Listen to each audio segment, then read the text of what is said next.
Ladies and gents, welcome back. Now, the question of the day is, have we as Canadians been propagandized? We have this study here from Ekos Politics, a poll that went out, a randomized poll, asking preferred response by vaccine acceptance. How should Canada respond to the Russian invasion of Ukraine?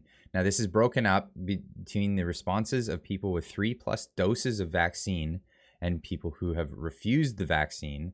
We have a very staunch opinion on one side and a very nuanced, it looks like, opinion or non-interventionist opinion on that side. Now, this article goes on in the beginning to say public attitudes to Ukraine conflict by vaccine acceptance.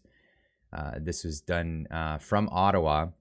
All respondents to our panel are recruited by telephone using random digit dialing and are confirmed by live interviewers. Unlike opt-in online panels, Probit supports margin of error estimates. The field dates for the survey were from March 9th to 13th, 2022. In total, a random sample of 1,035 Canadians aged 18 and over responded to the survey.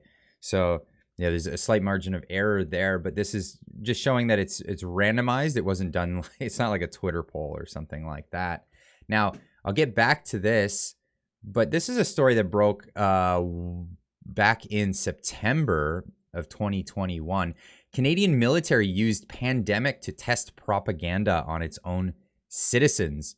This was actually broken by the Ottawa Citizen. This is a Breitbart article on the subject. Canada's military used the coronavirus pandemic as an opportunity to test propaganda techniques on citizens, despite never being ordered to by the country's federal government, a report claims.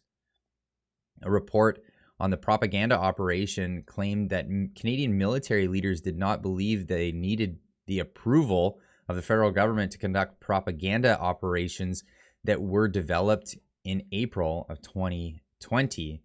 Former Canadian Chief Defense Staff General John Vance shut down the program, which was headed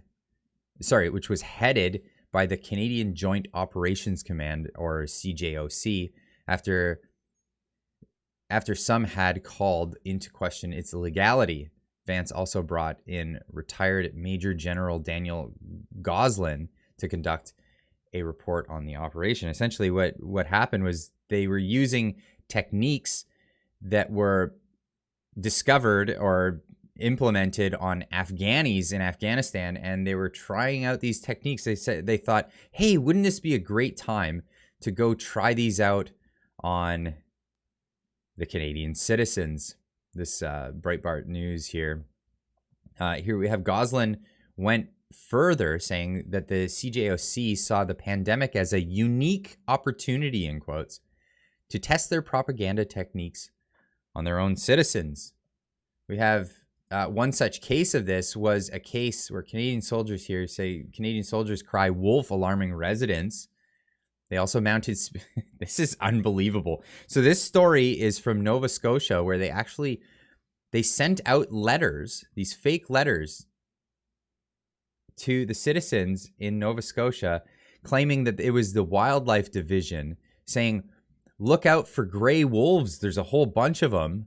They've been reintroduced into your area, and they may be aggressive. So watch out if you bump into any gray wolves. The warnings showed up more than a week ago in mailboxes in northern Nova Scotia. This is from October 9th, 2020. Wolves were seen nearby, the letter said. If a gray wolf is encountered, do not provoke it or enrage the animal. Back away slowly and remain calm. Do not run. This was all fake. This was part of this operation. They also mounted speakers that broadcasted growling sounds into the woods of Nova Scotia. It was all part of psychological training exercise. This is something they've been performing psychological exercises on unwitting Canadians. Now we have this picture.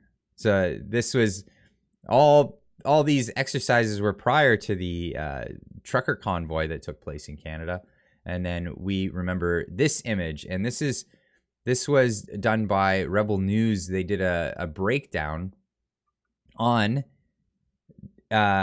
this particular incident and showing that it was only certain privileged privileged photographers that had access at the exact moment to snap their shots, and that there was about 3 of them, professional photographers, that just happened to be at this particular place at just the right time to snap these images and portray them out to the Canadian public.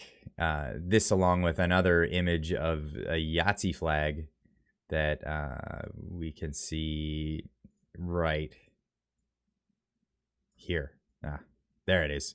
That one image that was in this report, they show that there's no way anyone in the public could have either been on these stairs or in the position where the photograph was taken.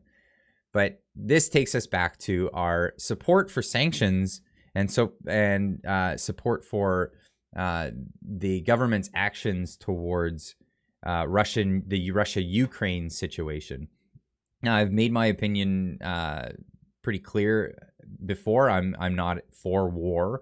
I think that this is probably a nuanced situation that we need more information about. And there's been a lot of fake news out there on both sides of this whole thing.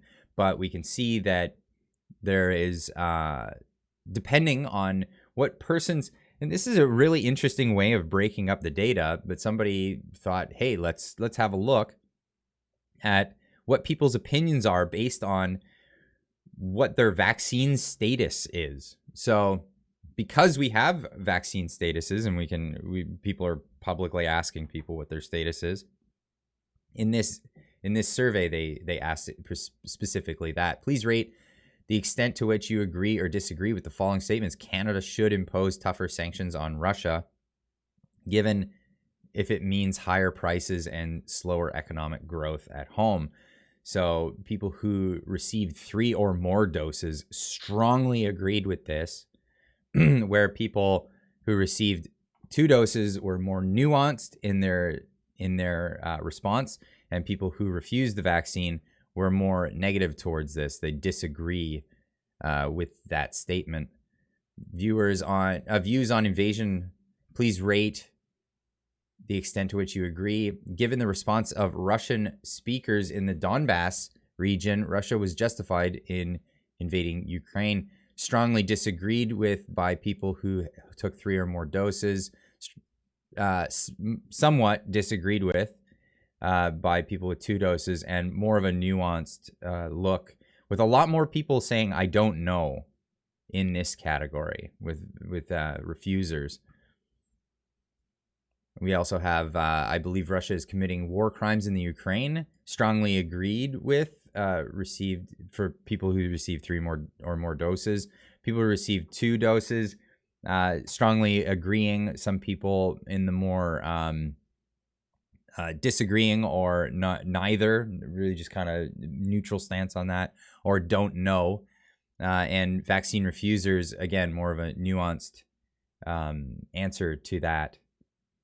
Received more than, to what extent you support or oppose establishing a NATO enforced no-fly zone across the Ukraine to encounter the threat from Russian military craft. Again, the data is showing that there's a clear difference between people's opinions on these, depending on what their status is for vaccine.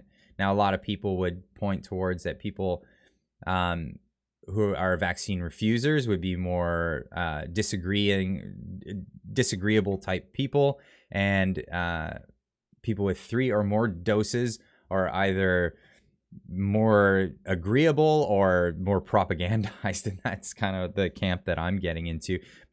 A lot of the people in the 2-dose camp would be a lot of the people who were coerced into taking those doses. As we know, in Canada, a lot of people's jobs were dependent on whether they took the doses of vaccine. So the lines are a little obscured there.